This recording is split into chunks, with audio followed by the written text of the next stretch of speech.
स्वागत है आप सभी का आपके अपने परिवार मेजर टारगेट पर। अगर आप भी 2027 के बिहार बोर्ड मैट्रिक परीक्षा में 450 प्लस मार्क्स लाकर स्टेट टॉपर बनना चाहते हैं तो आज का ये स्पेशल सेशन आपके लिए वरदान साबित होने वाला है। आज हम देखेंगे सोशल साइंस के टॉप वीवीआई ऑब्जेक्टिव प्रश्न पूरे कॉन्सेप्ट और ट्रिक के साथ। तो चलिए बिना देरी किए शुरू करते हैं आज का धमाकेदार सेशन। तो देखिए दोस्तों, स्क्रीन पर हमारा पहला सवाल आ चुका है। प्रश्न 1, पेरियार राष्ट्रीय उद्यान कहाँ स्थित है? ऑप्शंस हैं ए आंध्र प्रदेश, बी हिमाचल प्रदेश, सी केरल, डी ओडिशा। देखो दोस्तों, जैसा कि आप स्क्रीन पर देख रहे हैं, पेरियार नेशनल पार्क भारत के सबसे प्रमुख राष्ट्रीय उद्यानों में से एक है। ये हाथियों के संरक्षण और प्रोजेक्ट टाइगर के लिए पूरे देश में प्रसिद्ध है। इसकी स्थापना 1950 में हुई थी और यहाँ प्रसिद्ध पेरियार झील भी मौजूद है। तो समझे ना, इसका बिल्कुल सही जवाब होगा ऑप्शन सी केरल। ये क्वेश्चन 2027 बोर्ड एग्जाम के लिए वीवीआई है, इसको दिमाग में छाप लो।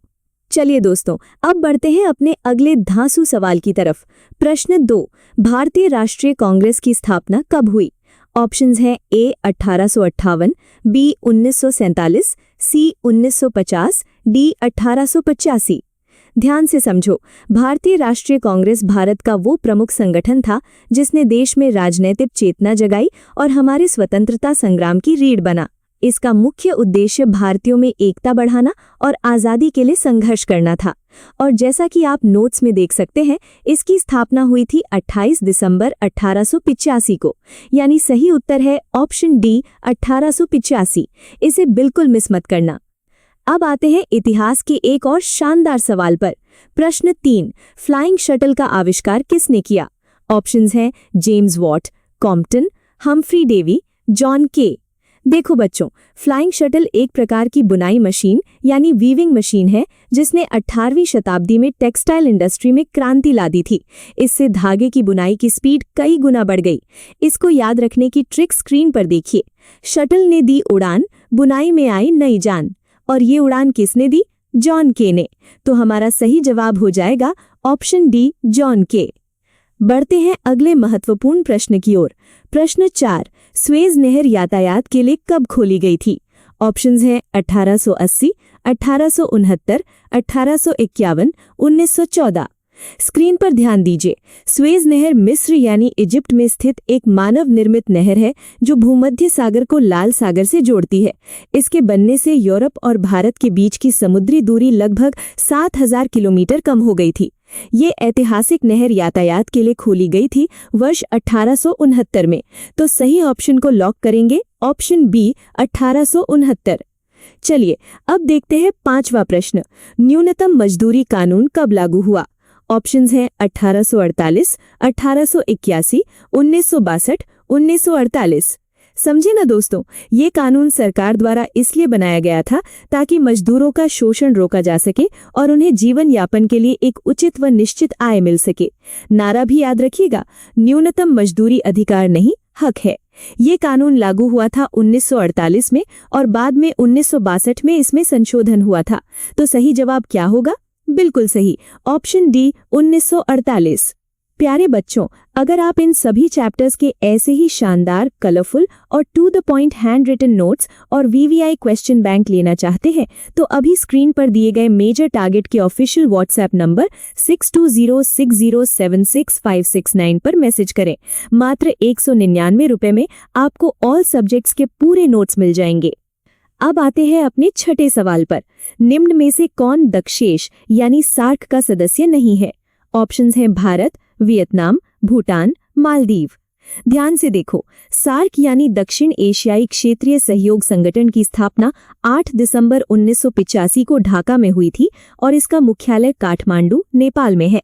इसके 8 सदस्य देश हैं भारत, पाकिस्तान, बांग्लादेश, श्रीलंका, नेपाल, भूटान, मालदीव और अफगानिस्तान।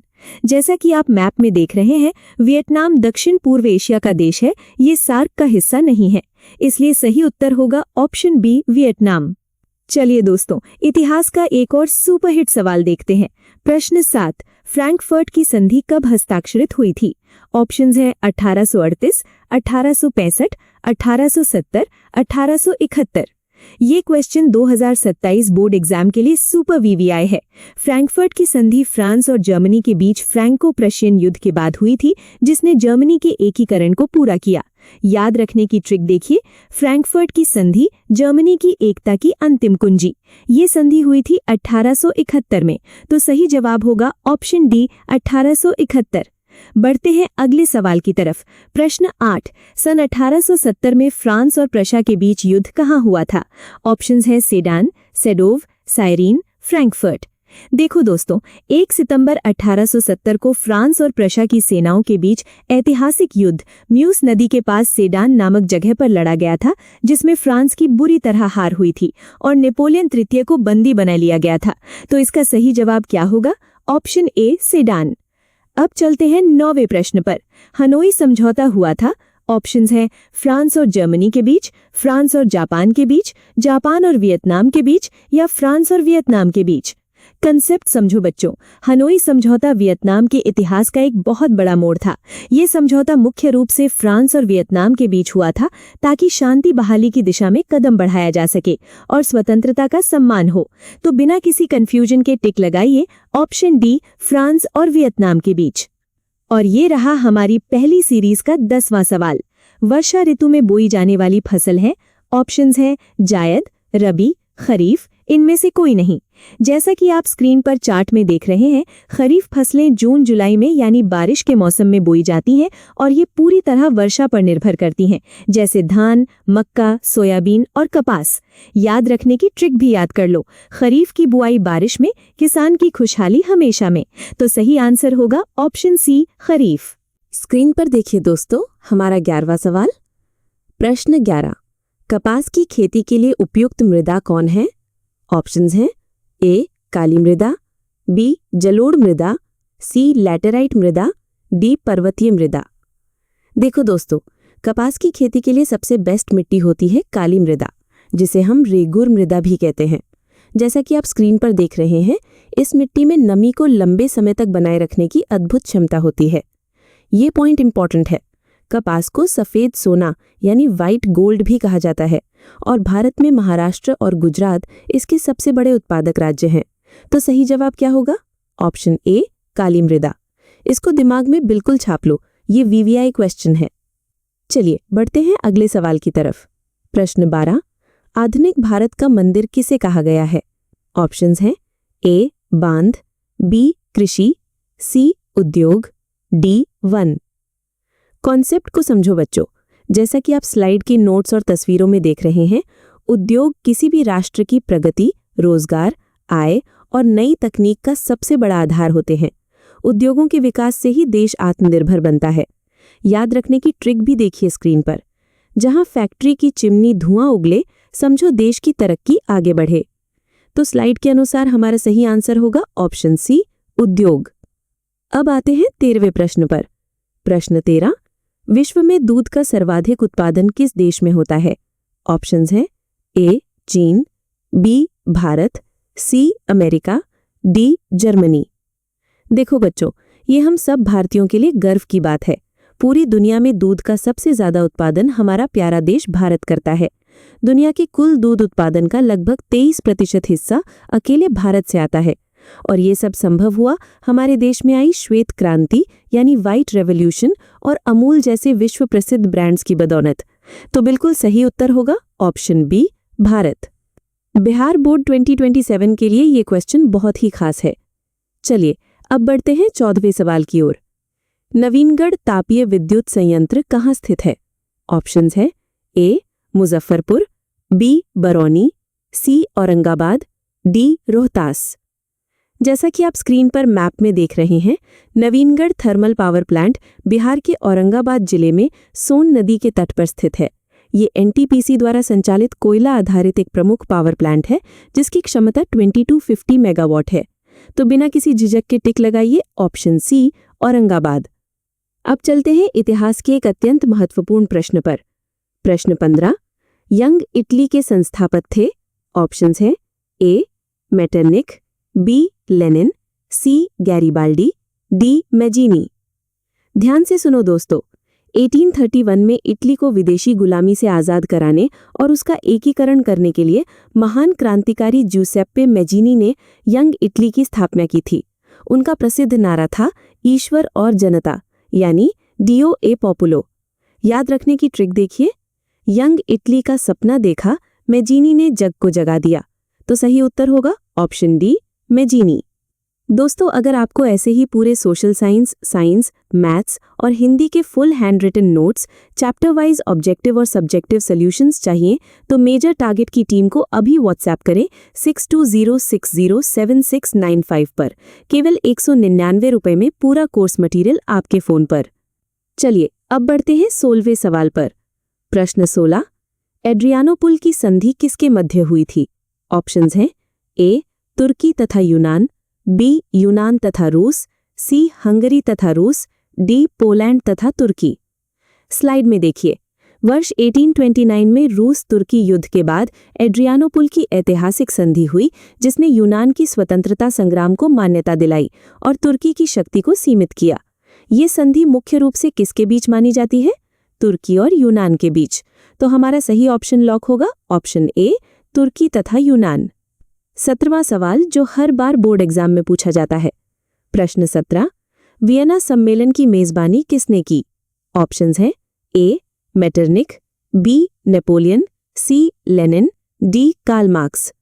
समझे ना, नेपोलियन के युद्धों के बाद 1814 से 1815 में यूरोप में शांति स्थापित करने के लिए ऑस्ट्रिया की राजधानी वियना में एक बड़ा सम्मेलन हुआ था, जिसकी मेजबानी ऑस्ट्रिया के चांसलर क्लेमेंस वॉन मेटरनिख ने की थी। ट्रिक याद रख लो, वियना में शांति की मेजबानी, मेटरनिख ने की शानदार कहानी। तो सही उत्तर होगा ऑप्शन ए, मेटरनिख। अर्थशास्त्र का एक बेहद उपयोगी सवाल।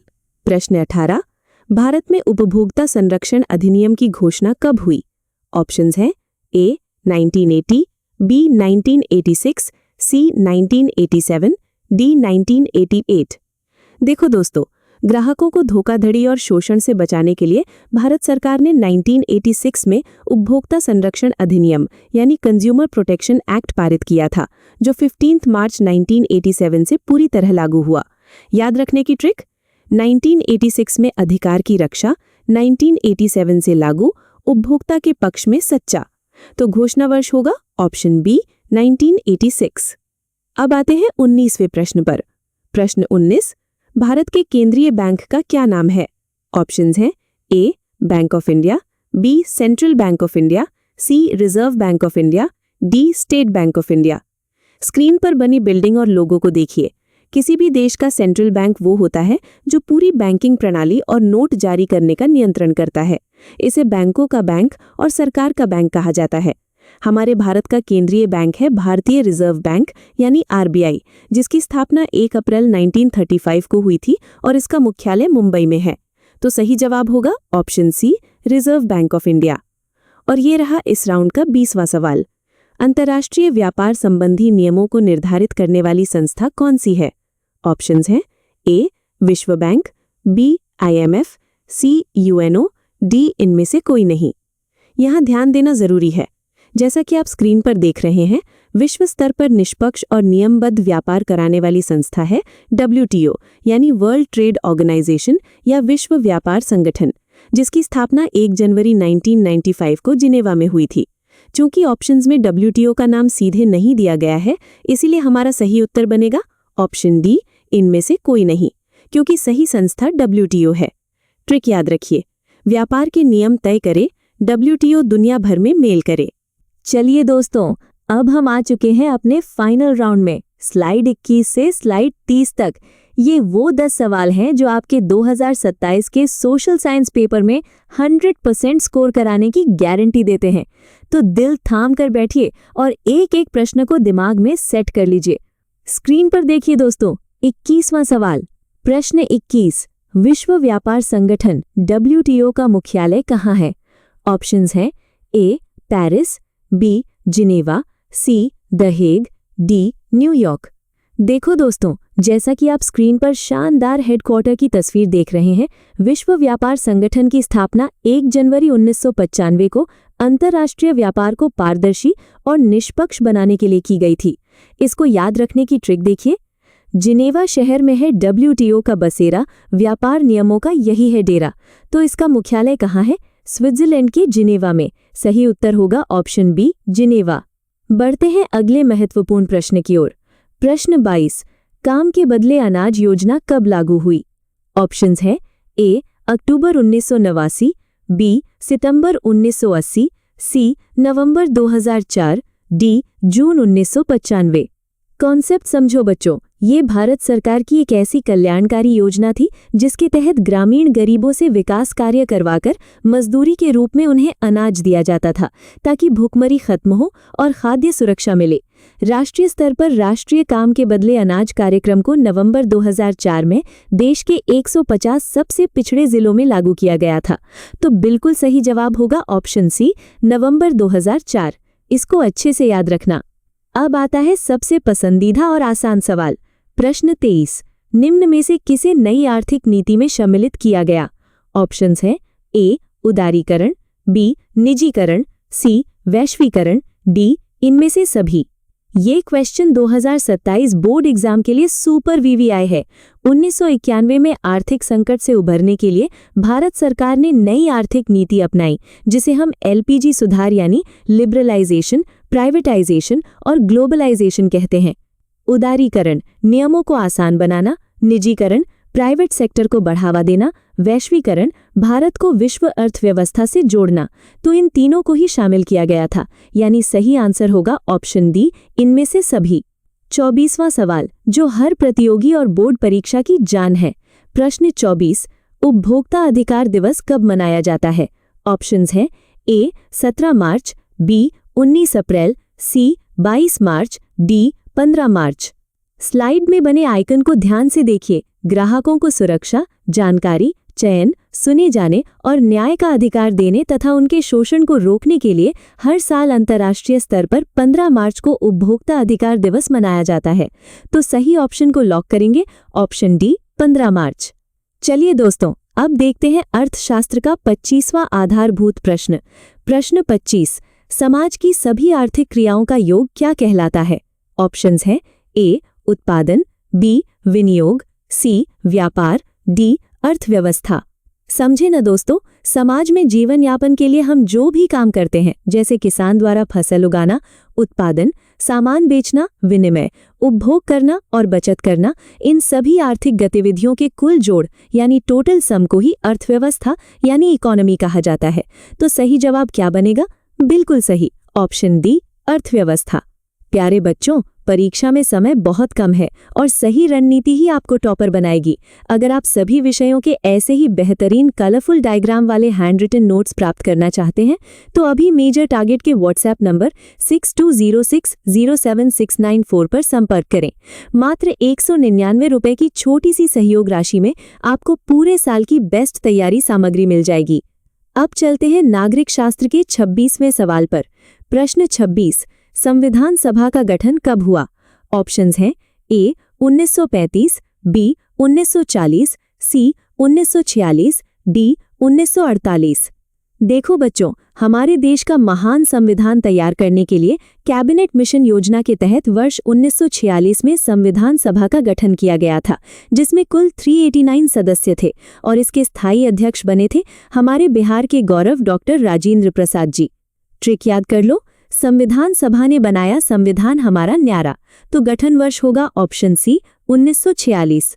27वां प्रश्न जो बार बार एग्जाम में रिपीट होता है। प्रश्न 27, पंचायती राज की शुरुआत किस राज्य में की गई? ऑप्शंस हैं ए, आंध्र प्रदेश, बी, गुजरात, सी, राजस्थान, डी, हरियाणा। जैसा कि आप स्क्रीन पर पंचायत भवन देख रहे हैं, ग्रामीण स्तर पर जनता की भागीदारी और लोकतंत्र को मजबूत करने के लिए पंचायती राज व्यवस्था सबसे पहले 2 अक्टूबर 1959 को राजस्थान के नागौर जिले से शुरू की गई थी। ट्रिक भी नोट कर लो, गांव की शान पंचायती राज महान। तो सही उत्तर होगा ऑप्शन सी, राजस्थान। इतिहास और राजनीति का एक अमर सवाल। प्रश्न 28, अर्थशास्त्र पुस्तक किसने लिखी थी? ऑप्शंस हैं A, professor Marshall, B, Kautilya, C, professor Pigou, D, Vedvyas. Slide में चाणक्य जी की तस्वीर देखिए। लगभग 2300 वर्ष पूर्व मौर्य काल में शासन, कूटनीति कर और युद्ध नीति पर आधारित प्रसिद्ध ग्रंथ अर्थशास्त्र की रचना महान विद्वान कौटिल्य यानी चाणक्य जी ने की थी। याद रखने की ट्रिक है, कौटिल्य ने लिखी नीति की बात, अर्थशास्त्र है भारत की सौगात। तो इसका सही जवाब होगा ऑप्शन बी, कौटिल्य। बिहार विशेष का एक और बहुत ही महत्वपूर्ण प्रश्न, प्रश्न 29, बिहार के किस जिले में सर्वप्रथम नगर निगम की स्थापना की गई? ऑप्शंस हैं ए बिहार शरीफ, बी मोतिहारी, सी गया, डी पटना। ध्यान से समझो दोस्तों, शहरी विकास, साफ सफाई और प्रशासन को बेहतर बनाने के लिए बिहार में सबसे पहला नगर निगम हमारी राजधानी पटना में स्थापित किया गया था। 1952 में पटना नगर निगम बना था। तो इसका सही आंसर होगा ऑप्शन डी, पटना। इसको दिमाग में छाप लो, ये क्वेश्चन 2027 के लिए VVI है। और ये रहा आज के इस महासेशन का 30वां और अंतिम प्रश्न, प्रश्न 30, भारतीय कम्युनिस्ट पार्टी की स्थापना का श्रेय किसे दिया जाता है? ऑप्शंस हैं ए अटल बिहारी वाजपेयी, बी शरद यादव, सी एस.ए. डांगे, डी तारिक अनवर। देखो दोस्तों, भारतीय कम्युनिस्ट पार्टी CPI की स्थापना 26 दिसंबर 1925 को कानपुर में हुई थी, जिसका उद्देश्य समाजवाद और मजदूरों के अधिकारों की रक्षा करना था। इस पार्टी की स्थापना और विचार को आगे बढ़ाने का मुख्य श्रेय एस.ए. डांगे यानी श्रीपाद अमृत डांगे को जाता है। याद रखने की धांसू ट्रिक है, डांगे जी ने डंका बजाया, CPI की नींव जमाया। तो सही ऑप्शन को लॉक करेंगे, ऑप्शन सी, एस.ए. डांगे। वाह प्यारे बच्चों, आज हमने पूरे 30 VVI ऑब्जेक्टिव प्रश्न कॉन्सेप्ट, ट्रिक्स और फुल एनर्जी के साथ कंप्लीट कर लिए हैं। अगर आपने ये 30 प्रश्न अच्छे से तैयार कर लिए तो बोर्ड परीक्षा 2027 में आपका एक भी नंबर नहीं कटेगा। अगर आपको आज का सेशन धमाकेदार लगा हो तो वीडियो को एक प्यारा सा लाइक जरूर करें, चैनल को सब्सक्राइब करके बेल आइकन दबा लें और अपने सभी दोस्तों और ग्रुप्स में इसे शेयर करें। और हाँ, पूरे साल के बेहतरीन तैयारी और हैंड रिटन नोट्स मात्र 199 रुपए में केवल व्हाट्सएप करें 62060769 पर। मेहनत करते रहिए, अपने माता पिता और गुरुजनों का नाम रोशन कीजिए। जय हिंद, जय भारत।